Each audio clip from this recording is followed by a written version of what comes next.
So I've just been out for a bit of a cruise around today. It's a lovely day. I've got the Harley Davidson Fat Boy for a couple of weeks. We get a lot of motorcycles and I test ride lots of bikes every week.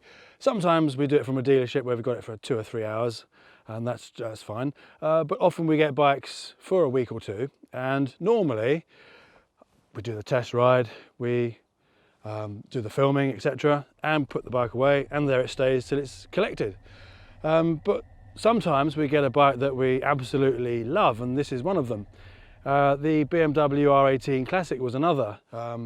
I do actually prefer the original R18 as opposed to the classic version, but nevertheless it was an interesting bike to ride, and we really enjoyed going out on that as much as we could. And the same applies to this Harley Davidson Fat Boy.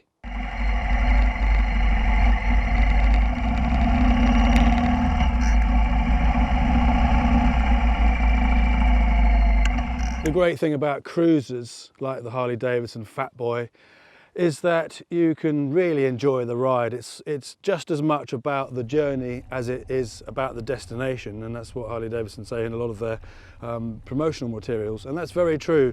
It's really enjoyable to ride a bike like this. It's got tons of torque, and that means you don't have to rev the nuts off of it all the time, and you can just enjoy where you're going and have a great look at the countryside and the surroundings, or the towns and villages, wherever you find yourself. So for that sort of thing, cruisers are really the best choice in my opinion. Hello. Hi. Lovely day, isn't it? Yeah, quite warm. No, it's not that. Don't want to scare the horse. Thank you. Nice horse. Should we swap? Bikes like this aren't about nailing it all the time and about going around corners as fast as you can and pretending you're Guy Martin on the Isle of Man TT. It's got nothing to do with that sort of riding, and it really is a sort of laid back kind of style of riding with a bike like this. And a lot of people that don't have these bikes don't understand that. They say, oh, my bike's faster and I've got more power. Yeah, well, maybe you have, but that's not the point of it. It's not about being the fastest guy from A to B. It's about really enjoying where you are and enjoying the ride, because they are fabulous fun to ride. And when you do open them up with all that torque, you can get moving pretty swiftly and not even go above 3,500 RPM. So they really are phenomenal.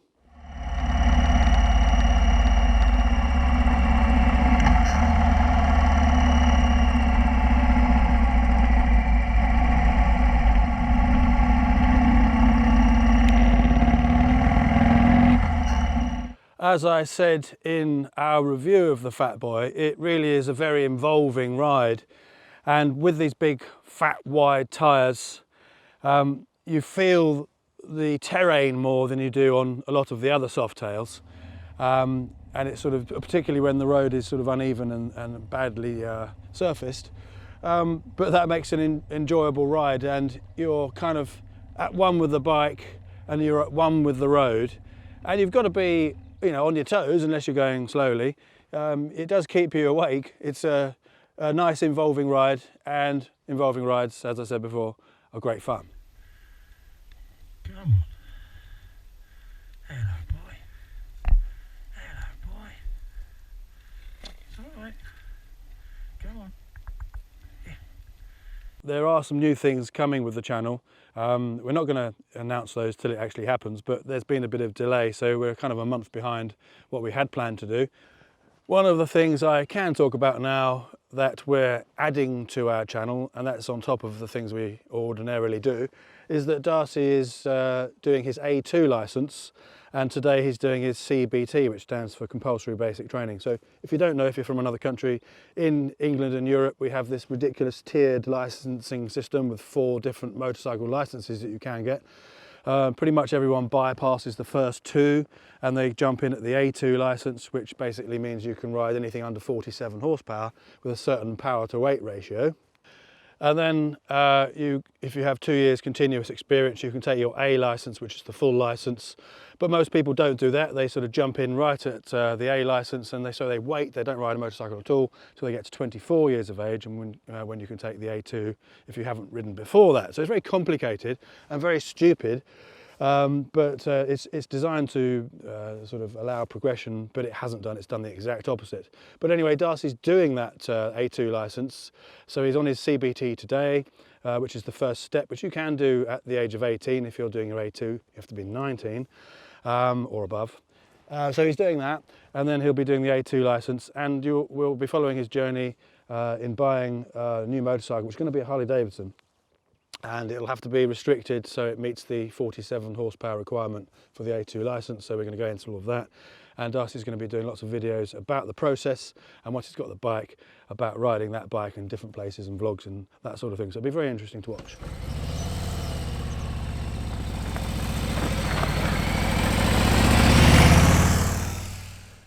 If you're thinking about getting a Fat Boy, now I've had time to ride around with it and really get to know it. It's really good on the motorway or the freeway. It cruises along at 70 miles per hour at just over 2,500 RPM, so it's just ticking over really. And then you've got masses of torque to overtake if you need to. In the country lanes, in the towns, in the villages, it's great. A lot of people say, well, should I get the Fat Boy if I do a lot of sort of canyon riding and a lot of turns and corners and sort of faster stuff? It's no sports bike, don't make any mistake, it's not a sports bike, but it's an enjoyable ride. And when you're cornering this, you do have to work at it. You do need to sort of use various techniques in the corners to sort of really get it to sort of go where you want it to. So it's not an easy bike in the corners, but nevertheless it's a fun bike in the corners. So I wouldn't let that put you off. It's just got a characteristic of its own with the big fat wide tyres particularly, and its sort of stance. It handles in a certain way, but yeah, if it's a cruiser, but it's a fun cruiser.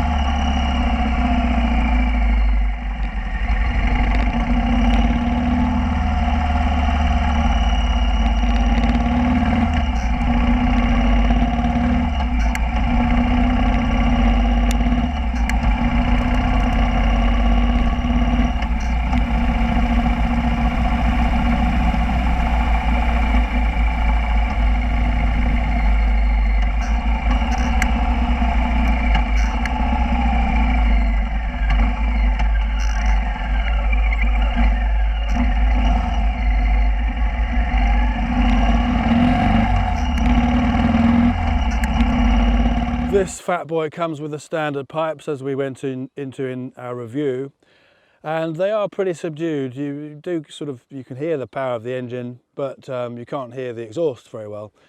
Personally, I do like to be able to hear a Harley, or any bike for that matter, especially one with a big fat V-twin engine. I'm not saying you should be ridiculously loud, but it's nice to have a good rumble. So a sort of an aftermarket slip-on or something of that nature would be just fine. But now with the new regulations that have come into Europe, and even though we've left Europe in England because of Brexit, we still seem to be following all the rules, although we have no say in them.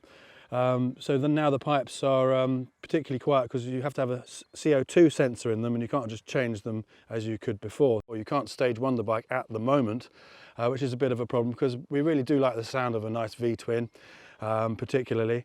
And I'm not saying we should go mentally loud, but it's nice to have a sort of a slip-on that just gives you a nice deep rumble without being completely antisocial. I'm not saying really loud pipes are a good thing necessarily, depends where you are of course. But it's nice to be able to hear the bike, one for safety, two for the enjoyment, and three, it's a Harley, why not? Why shouldn't you be able to hear it? But that's become more difficult now, so that's a bit of an issue.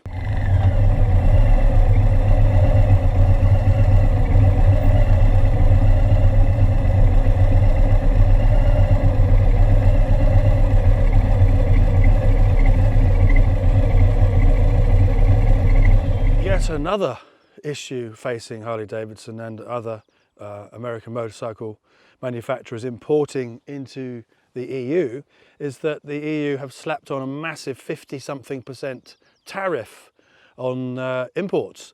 Now, I don't know whether the UK are going to do that because we're not in the EU anymore.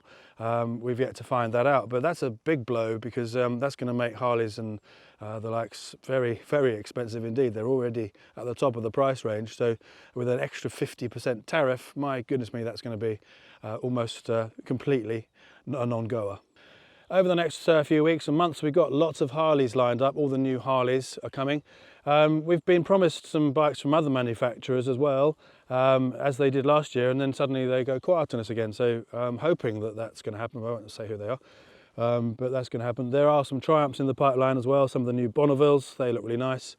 So we're going to get a variety of bikes to review. Some manufacturers we've contacted and just they couldn't be less interested, so they're lost as far as I'm concerned. We're going to concentrate on the ones that we really like, and thanks to Harley Davidson, here we are with a fantastic, beautiful Fat Boy.